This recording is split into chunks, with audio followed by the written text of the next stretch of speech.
तो आज हम ख़वातीन के साथ बात करेंगे रोमेटिक हार्ट डिजीज़ के ऊपर। इस पे रोशनी डालेंगे। मैं हूं doctor Aqeel Javed. AJ health TV के नाम से मेरा यूट्यूब चैनल है, इसको सब्सक्राइब कर दें ताकि मेरी तमाम वीडियोस आपको मिलती रहें। दिल के ऊपर हमने पूरी सीरीज़ की हुई है। दिल का कोई मसला हो तो आपको यहाँ से इंफॉर्मेशन मिल जाएगी, बशर्त ये कि आप चैनल को सब्सक्राइब कर दें, तो ये तमाम नोटिफिकेशन भी आपको मिलते रहेंगे आने वाले वीडियोस की, और पीछे जितनी वीडियोस हैं वो आप एक्सेस कर सकते हैं। तो रोमेटिक डिजीज़ पे बात करते हैं। ये बीमारी ज़्यादातर बच्चों और नौजवानों में गले की इन्फेक्शन के बाद पैदा होती है। तो इसका जो मरकज़ है वो बच्चे और नौजवान है। तो गले के इन्फेक्शंस जिनको होते हैं उनको ये मसले होते हैं, और दिल को बराह रास्त फिर ये ज़ाहिर मुतासर भी करती है। तो गले के इन्फेक्शन को बड़ा सीरियस लेना है, इसको बिल्कुल भी लाइट नहीं लेना। और जब भी गले का इन्फेक्शन हो उसकी प्रॉपर ट्रीटमेंट करें, एलोपैथिक करें, होम्योपैथिक करें, दैट डजंट मैटर, लेकिन करें ज़रूर। बेसिकली अगर मैं इसको थोड़ा सा और एलाबरेट करूं तो ये ऐसी कैफियत है जिसको हम रोमेटिक फ़ीवर के नतीजे में पैदा होती है। रोमेटिक फ़ीवर होता है और उसके नतीजे में जब बार बार गले के इन्फेक्शंस होते हैं तो ये बीमारी होती है। एक बैक्टीरिया है स्ट्रेप्टोकोकल उसका नाम है, उसकी वजह से ये बीमारी होती है। और अगर इसका सही इलाज ना किया जाए तो जिस्म का मदाफ़ती निज़ाम दिल पर हमला हावर होता है, यानी कि ये जो सेल्फ़ डिफेंस है हमारा, क़ुव्वत हयात है या इम्यूनिटी है, वो दिल पर हमला कर देती है। इससे दिल के वॉल्व मुतासर होते हैं और खून की रवानी या उसके फ़्लो में रुकावट पैदा होती है। सबसे पहले तो ये एक कॉम्प्लिकेशन सामने आती है। और मसला मैंने आपको बता दिया है कि मुख्तलिफ़ इन्फेक्शंस हैं, जो थ्रोट के इन्फेक्शंस हैं वो इसमें कुलीदी किरदार अदा करते हैं। अब ख़वातीन हज़रात बात होगी कि ये क्या चीज़ है, ये कैसे पैदा होती है बीमारी। तो अब हम बात करेंगे कि इसकी कॉजेज़, वो वजूहात, वो एलिमेंट्स, वो फैक्टर्स जिससे ये प्रॉब्लम पैदा हो सकती है, तो उस पर बात करते हैं।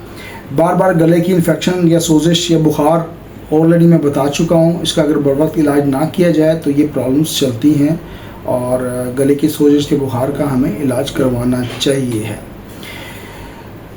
एक और इसमें प्रॉब्लम है जो नाकस रहन सहन है और वीक सेल्फ डिफेंस या इम्यूनिटी या वाइटल फोर्स जो है, ये क़ुव्वत हयात, अगर ये वीक है तो बच्चों में और नौजवानों में इसके प्रॉब्लम हो सकते हैं। इसके जो रेट हैं, यानी कि ज़्यादातर जो पाया जाता है वो बच्चों और नौजवानों में पाया जाता है।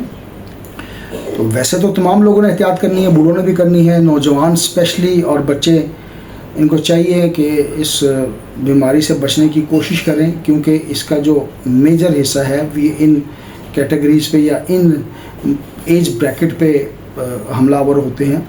तो बात करते हैं सिम्टम्स। ज़ाहिर है अलामात हैं तो होम्योपैथी है, और सिम्टम्स होंगी तो हम होम्योपैथी मेडिसिन पे भी बात कर पाएंगे।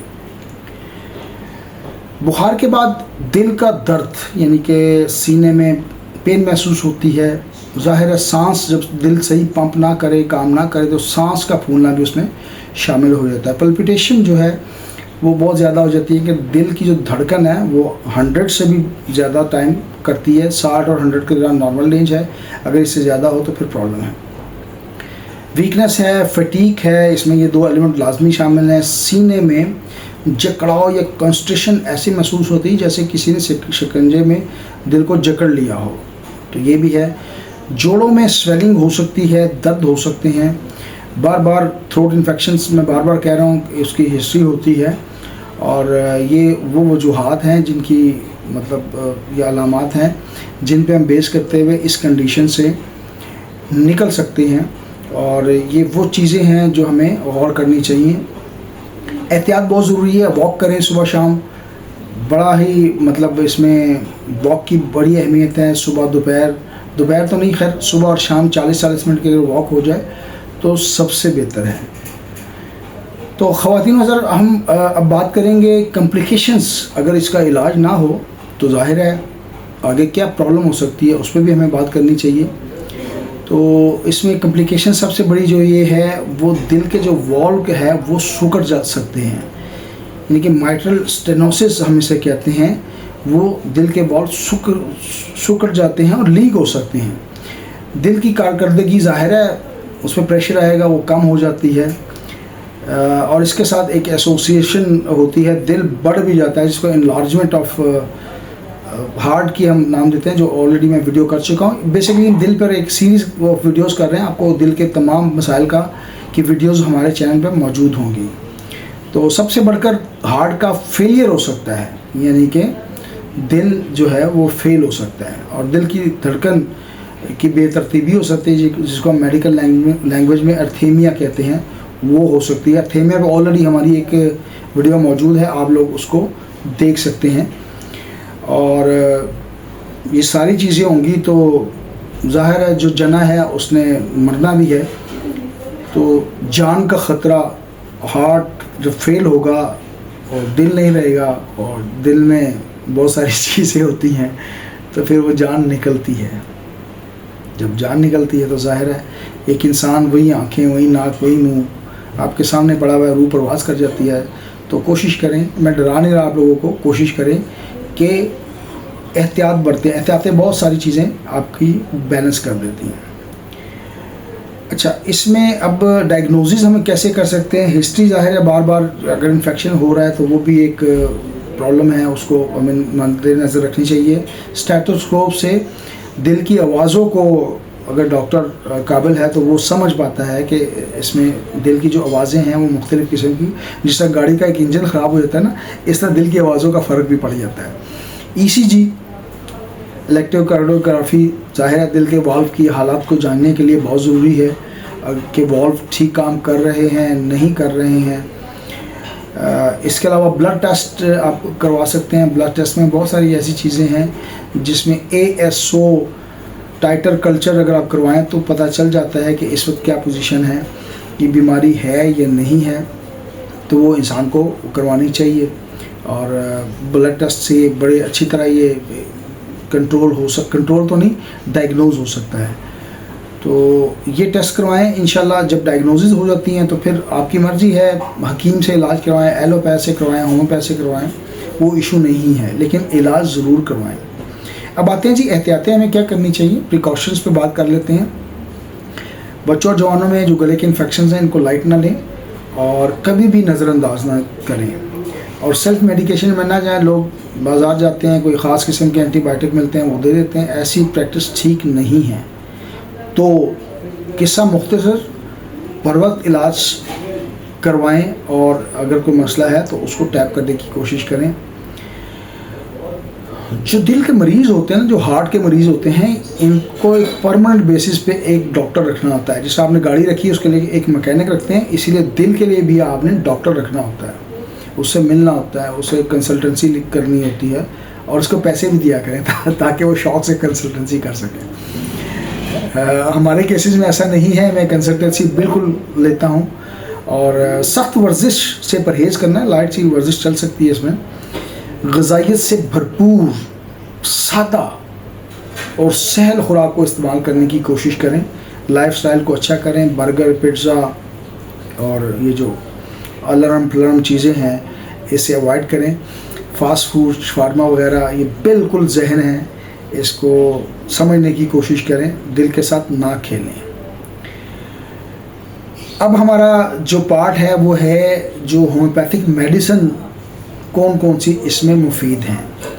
तो दिल में 5-7 मेडिसिन हैं जो कि अलामात के मुताबिक हम दें तो बड़ा अच्छा काम करती है। सेरेफेरिस्ट, स्पाइचिलिया इसमें बड़ा अच्छा रिजल्ट देती है। दिल में तेज़ किस्म का अगर खुदा न खास्ता दर्द हो, और ख़ास तौर पर जो लेफ़्ट साइडेड पेन है हार्ट की, उसमें अगर ऐसा कोई दर्द हो तो स्पाइचिलिया के पेशेंट को बाज़ औक़ात सर में भी दर्द महसूस होती है, और मिग्रेन के इश्यूज़ भी होते हैं। तो अगर ये हिस्ट्री मौजूद है तो स्पाइचिलिया को सेलेक्ट करने में एक भी लम्हा वेट मतलब ज़ाया नहीं किया जाना चाहिए, और इसको लें।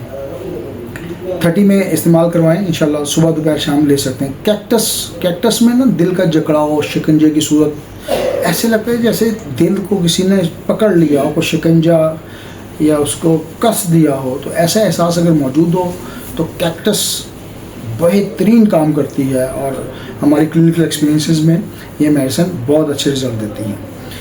अगली मेडिसिन आर्सेनिक एल्बम है, 30 में अच्छा काम करती है। आर्सेनिक एल्बम के पेशेंट को सांस के मसले होते हैं, बेचैनी होती है, सांस फूलता है, उखड़ता है, घबराहट होती है, तो ऐसी कोई कंडीशन हो तो आर्सेनिक एल्बम को ज़रूर जहन में रखें। बहुत अच्छी मेडिसिन है और स्पेशली जो बूढ़े लोग अगर खुदा न खास्ता इस मसले में हैं तो उनके लिए बड़ा अच्छा किरदार अदा करती है। डिजिटलस अच्छी मेडिसिन है। दिल की अगर धड़कन स्लो हो जाए, नब्ज़ बहुत हल्की चल रही हो और दिल बहुत कमज़ोर हो, फीबल हो, वीक हो, तो डिजिटलस को ज़रूर याद रखें। 30 में अच्छा काम करती है। सुबह दोपहर शाम 5 से 7 कतरे ओरल ले लें या 8 से 12 करते हैं थोड़े से पानी में ले लें, लेकिन सुबह दोपहर शाम इस्तेमाल करवाएं। वीकनेस यानी कि दिल कमज़ोर और कमज़ोर धड़कन के लिए बेहतरीन मेडिसिन है। और कैटेगस मदर टिंचर में इस्तेमाल करवाएं, नो डाउट बहुत अच्छी मेडिसिन है। दिल को ताकत देती है, टॉनिक है, स्पेशली अगर मस्कुलर इशू है, दिल के मसल जो हैं वो अगर वीक हो गए हैं तो ये मेडिसिन उसको बहाल करती है, उसको ताकत देती है और आपको फिर 20 साल जवान बना सकती है। अब ये ना कीजिएगा कि डॉक्टर साहब ने कहा था जवान होना तो दूसरी तीसरी शादी भी खड़का दें, ऐसा काम नहीं करना। और मेटालिकम मगरूर लोग जो अपने आप को बहुत बढ़तर समझते हैं और दूसरों को कमतर समझते हैं, ऐसे मेडिसिन हों। और हाई ब्लड प्रेशर में अगर ये इन्वॉल्व हो तो और मेटालिकम इसकी हाई डोज अच्छा काम करती है। 200 से इस्तेमाल करवाएं और 1 m और इवन 10 m तक भी जाना पड़े तो इसमें जाया जा सकता है, क्योंकि इसमें जहनी कैफियत जो है, यह जहनी जो सिम्टम है वो बड़ी डोमिनेट करती है और वो एक ही है कि तकब्बुर का एहसास होता है। ये इसका पेशेंट दूसरों को कमतर समझता है, बिल्कुल का जैसे दुनिया में मैं ही हूँ, कोई दूसरी दुनिया में ज़ात आई ही नहीं है। तो ये मेडिसिन कितना अर्सा इस्तेमाल करनी है, ये एक हमें क्वेश्चंस बार बार आते हैं ऑनलाइन जब हम होते हैं, कुछ ऑनलाइन हम प्रोग्राम करते हैं उसमें पूछते हैं। तो इसका जवाब बड़ा आसान है। इसका जवाब ये है कि जब तक सिम्टम्स हैं मेडिसिन है, तो अलामात जब तक नहीं निकल जाती आप मेडिसिन इस्तेमाल कराएं और अलामात जैसे ही गायब हो जाएं होम्योपैथिक मेडिसिन गायब कर दें। तो ये तो है इसका बहुत सिंपल सा जवाब। दूसरा ज़ाहिर है क्रॉनिक डिजीज़ है, एक मुज़म्मन बीमारी है, लंबे अरसे तक इसकी मेडिसिन चलती हैं, तो इसमें कोई टाइम फ्रेम देना मुनासिब नहीं होगा, लेकिन कम से कम 3 माह से 6 माह तक तो इसको आप इस्तेमाल ज़रूर करवाएं अगर आपने झटके से ही मतलब पूछना है। तो दुआ में याद रखें, अपने मौलवी से मशवरा करें। हमसे मशवरा करना है तो व्हाट्सएप नंबर मेरा ऑलरेडी डिस्प्ले हो रहा है, आप हमसे रब्ता कर सकते हैं। This is time to signing off. मैं doctor Aqeel Javed AJ health TV से इजाज़त चाहूँगा। चैनल को सब्सक्राइब कर दें ताकि आपको इस किस्म की मुफीद वीडियोस मिलती रहें। अल्लाह हाफिज़।